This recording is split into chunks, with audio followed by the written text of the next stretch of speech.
2021-এ দৈনিক ইত্তেফাক একটি প্রতিবেদন প্রকাশ করে, যেখানে বলা হয় এখন পর্যন্ত বাংলাদেশে সবচেয়ে বেশি স্টুডেন্ট সুইসাইড করেছে 2021-এ, যার মধ্যে 62 স্টুডেন্টস হচ্ছে পাবলিক ইউনিভার্সিটি থেকে, 23 স্টুডেন্টস প্রাইভেট ইউনিভার্সিটি থেকে, এবং বেশিরভাগ স্টুডেন্ট 60 জন স্টুডেন্টস 60 স্টুডেন্টস যাদের বয়স ছিল 22 থেকে 25 এবং 27 জন স্টুডেন্ট যাদের বয়স হচ্ছে 18 থেকে 21।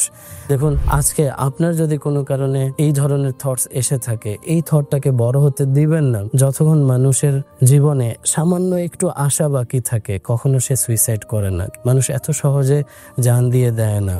কিন্তু যখন মানুষ সব ধরনের হোপ হারিয়ে ফেলে, আশা হারিয়ে ফেলে, যখন মানুষ ভাবে যে আমাকে বোঝার আর কেউ নেই, আমাকে ভালোবাসার কেউ নেই, আমাকে আদর করার কেউ নেই, আমার টেক কেয়ার করার কেউ নেই, আমাকে কেউ বুঝলো না, এই কথাগুলো যখন ইন্টারনাল ডায়লগ হয় এবং বাড়তে থাকে এবং সে আর ওই ডায়লগের সাথে পেরে ওঠে না, তখনই কিন্তু সুইসাইড করে।